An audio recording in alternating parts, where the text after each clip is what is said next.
Hello welcome back. ഇന്ന് 4 മണി സമയത്തൊക്കെ വളരെ പെട്ടെന്ന് തയ്യാറാക്കിയെടുക്കാൻ പറ്റുന്ന നല്ല ടേസ്റ്റി ആയിട്ടുള്ളൊരു സ്നാക്കിൻ്റെ റെസിപ്പിയാണ്. നേന്ത്രപ്പഴം ഉപയോഗിച്ചിട്ടാണ് നമ്മൾ ഈ സ്നാക്ക് തയ്യാറാക്കുന്നത്. നമ്മുടെ വീട്ടിൽ എപ്പോഴും കാണുന്ന കുറച്ച് ചേരുവകൾ, ഏത്തപ്പഴം, തേങ്ങ, അങ്ങനെയുള്ള കുറച്ച് ചേരുവകൾ ഉപയോഗിച്ചിട്ട് തയ്യാറാക്കിയെടുക്കാൻ പറ്റുന്നൊരു സ്നാക്കാണ്. വളരെ ഈസിയാണ്. അപ്പോൾ റെസിപ്പിയിലേക്ക് കടക്കുന്നതിന് മുമ്പ് നിങ്ങൾ ആദ്യമായിട്ടാണ് ഈ ചാനൽ കാണുന്നതെങ്കിൽ ദയവായി ഒന്ന് സബ്സ്ക്രൈബ് ചെയ്യണേ. അപ്പോൾ ഞാൻ ഈ സ്നാക്കിന് വേണ്ടിയിട്ട് ഇതുപോലെ 2 നേന്ത്രപ്പഴമാണ് എടുത്തിരിക്കുന്നത്. നല്ല കറക്റ്റ് പഴുപ്പിലുള്ള 2 നേന്ത്രപ്പഴമാണ്. പഴുപ്പ് കുറഞ്ഞ നേന്ത്രപ്പഴം എടുക്കാതിരിക്കുന്നതായിരിക്കും നല്ലത്. ഇനി ഇത് നമുക്ക് ചെറിയ കഷ്ണങ്ങളാക്കി മുറിച്ചെടുക്കണം. അപ്പോൾ അതിന് മുമ്പായിട്ട് ഇതിൻ്റെ നടുവിലുള്ള കുരുവൊക്കെ ഒന്ന് മാറ്റണം. അപ്പോൾ ഇതുപോലെ 4 കീറിയിട്ട് കത്തി ഉപയോഗിച്ചിട്ട് തന്നെ ഇതുപോലെ അങ്ങ് മാറ്റിയെടുത്താൽ മതി ആ നടുഭാഗം.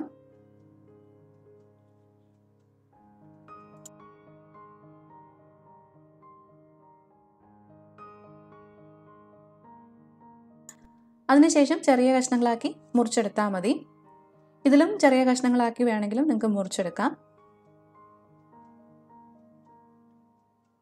ഇപ്പം ഞാൻ 2 നേന്ത്രപ്പഴവും ഇതുപോലെ ചെറിയ കഷ്ണങ്ങളാക്കി മുറിച്ചെടുത്ത് വെച്ചിട്ടുണ്ട്. ഇനി നമുക്ക് ഈ ഏത്തപ്പഴമൊക്കെ ചെറുതായിട്ടൊന്ന് ഫ്രൈ ചെയ്തെടുക്കണം. അപ്പം അതിനുവേണ്ടി നമുക്കൊരു പാൻ അടുപ്പിലേക്ക് വെച്ച് കൊടുക്കാം. അതിലേക്ക് 1 ടീസ്പൂണോളം നെയ്യ് ഒഴിച്ചു കൊടുക്കാം. നെയ്യൊക്കെ ഒന്ന് ഉരുകി ചൂടായിട്ട് വരുമ്പോഴത്തേക്കും നമുക്ക് നേന്ത്രപ്പഴം ഇതിലേക്ക് ഇട്ട് കൊടുക്കാം.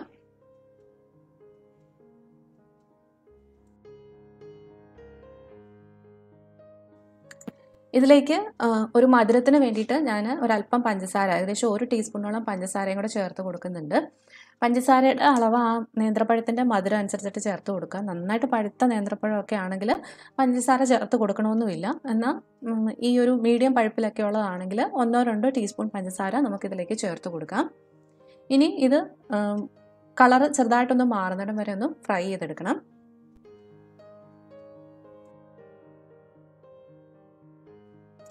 ഇപ്പം നേന്ത്രപ്പഴമൊക്കെ ചെറുതായിട്ടൊന്ന് ഫ്രൈ ആയി ആ കളറൊക്കെ ഒന്ന് ഒരു ലൈറ്റ് ബ്രൗൺ ആയി തുടങ്ങിയിട്ടുണ്ട്. ഈ സമയത്ത് നമുക്കിതിലേക്ക് കുറച്ച് തേങ്ങ കൂടി ചേർത്ത് കൊടുക്കാം. അപ്പം ഞാനിവിടെ 1 കപ്പ് തേങ്ങ ചേർത്ത് കൊടുത്തിട്ടുണ്ട്. ഇത്രയും തന്നെ ചേർക്കണമെന്നൊന്നുമില്ല. 1/2 കപ്പിനും 1 കപ്പിനും ഇടയ്ക്ക് തേങ്ങ ചേർത്ത് കൊടുത്താൽ മതി. അത് നമ്മുടെ ആ ഒരു ഇഷ്ടത്തിനനുസരിച്ചിട്ട് വേണ്ട വ്യത്യാസങ്ങൾ വരുത്തിയാൽ മതി. ഇനി ഇതിലേക്ക് ചേർത്ത് കൊടുക്കുന്നത് ഏകദേശം ഒരു 1/2 ടീസ്പൂണോളം ഏലക്ക പൊടിച്ചതാണ്. ഇതും കൂടെ ചേർത്തിട്ട് നന്നായിട്ട് ഇതെല്ലാം കൂടെ ഒന്ന് യോജിപ്പിച്ചെടുക്കാം.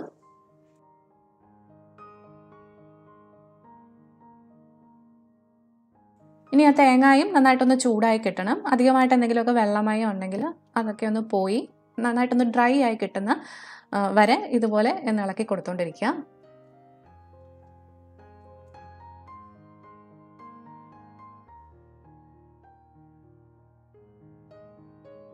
അപ്പോൾ തേങ്ങയും ചെറുതായിട്ടൊന്ന് ഫ്രൈ ആയി വന്നിട്ടുണ്ട്. എന്നാൽ കളറൊന്നും മാറിയിട്ടില്ല.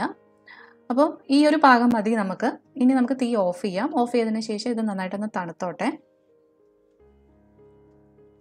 തണുത്തതിന് ശേഷം ഇതുപോലെ ഒരു മാഷർ ഉപയോഗിച്ചിട്ട് നന്നായിട്ടൊന്ന് ഉടച്ചു കൊടുക്കുക. നന്നായിട്ട് പഴുത്ത ഏത്തപ്പഴമൊക്കെ ആണെങ്കിൽ ഇത് ചെയ്യേണ്ട ആവശ്യമില്ല. നമ്മൾ ആ നെയ്യിലിട്ട് വരട്ടുമ്പം തന്നെ നന്നായിട്ട് ഉടഞ്ഞ് അതിലേക്ക് ചേരും. ഇതിപ്പോൾ ഒരു മീഡിയം പഴുപ്പുള്ള ഏത്തപ്പഴം ആയതുകൊണ്ടാണ് നമുക്കിങ്ങനെ ഉടച്ചു കൊടുക്കേണ്ടതായിട്ട് വരുന്നത്.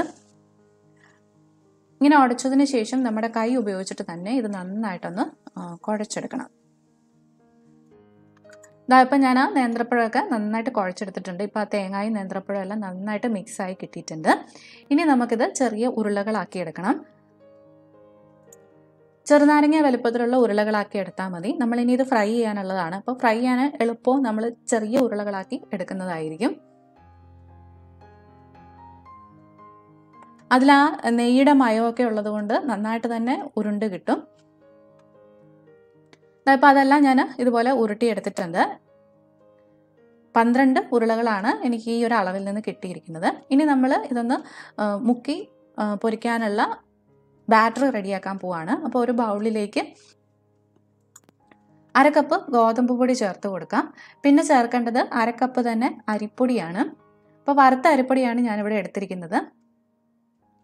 ഇനി ഇതിലേക്ക് ആവശ്യമായിട്ടുള്ള ഉപ്പ് ചേർത്ത് കൊടുക്കാം. 1-2 നുള്ള ഉപ്പ് മതിയാവും.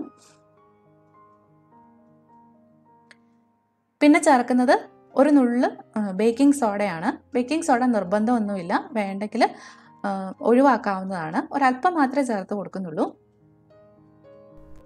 ഇനി ഇതെല്ലാം കൂടെ നന്നായിട്ട് യോജിപ്പിച്ചതിന് ശേഷം കുറച്ച് കട്ടിയായിട്ടുള്ളൊരു മാവ് നമുക്ക് തയ്യാറാക്കി എടുക്കണം.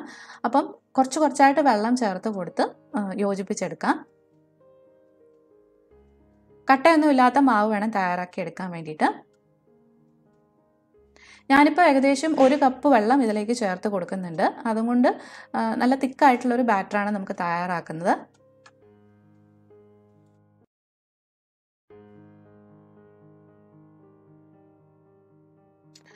ഇതാണ് നമ്മുടെ മാവിൻ്റെ ആ ഒരു കൺസിസ്റ്റൻസി. ഒത്തിരി അങ്ങ് ലൂസായി പോകരുത്. ഇതുപോലെ ഒരു ഉരുള ഇങ്ങനെ ഇട്ട് കൊടുക്കുമ്പോൾ നമുക്ക് അതിൻ്റെ മേലെ കോട്ട് ചെയ്തെടുക്കാൻ പറ്റണം. അതാണ് അതിൻ്റെ ആ ഒരു കൺസിസ്റ്റൻസി. ഇനി നമുക്ക് ഇത് ഫ്രൈ ചെയ്തെടുക്കാം. അപ്പം ഞാൻ നേരത്തെ തന്നെ ഇതുപോലെ എണ്ണ ചൂടാകാൻ വേണ്ടിയിട്ട് ഇട്ടിരുന്നു. അപ്പം നന്നായിട്ട് ചൂടായതിന് ശേഷം നമ്മുടെ ഉരുളകൾ ഓരോന്നും ബാറ്ററിൽ മുക്കി ഇതുപോലെ എണ്ണയിലേക്ക് ഇട്ട് കൊടുക്കുക. ഏതെണ്ണ വേണമെങ്കിലും ഉപയോഗിക്കാം. സൺഫ്ലവർ ഓയിലോ അല്ലെങ്കിൽ വെളിച്ചെണ്ണയോ ഏത് വേണമെങ്കിലും ഉപയോഗിക്കാം. ഒരു മീഡിയം ഫ്ലെയിമിൽ ഇട്ടിട്ട് വേണം ചെയ്തെടുക്കാൻ വേണ്ടിയിട്ട്. ഉള്ളിലുള്ള നമ്മുടെ നേന്ത്രപ്പഴമൊക്കെ നന്നായിട്ട് വെന്തതാണ്. അപ്പോൾ ഉള്ളിലേക്ക് അധികം വേവേണ്ട ആവശ്യമൊന്നുമില്ല. പുറമേയുള്ള ഈ ബാറ്റർ ഒന്ന് കുക്കായി വന്നാൽ മതി. അപ്പോൾ ഒരു ബ്രൗൺ കളർ ആവുന്നതാണ് വരെ മീഡിയം ഫ്ലെയിമിലിട്ട് ഒന്ന് ഫ്രൈ ചെയ്തെടുത്താൽ മതി.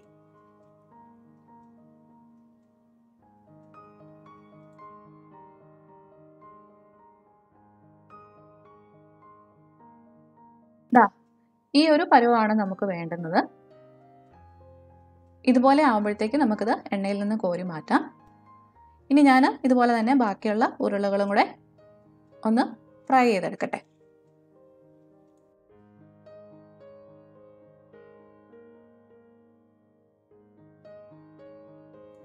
ഇപ്പം അതെല്ലാം ഞാൻ ഫ്രൈ ചെയ്തെടുത്തിട്ടുണ്ട്. പുറമെ നല്ല ക്രിസ്പി ആയിട്ടാണ് ഇരിക്കുന്നത്. ഉള്ളിൽ നല്ല സോഫ്റ്റും ടേസ്റ്റി ആയിട്ടുള്ള ഏത്തപ്പഴത്തിൻ്റെ മിക്സുമാണ്.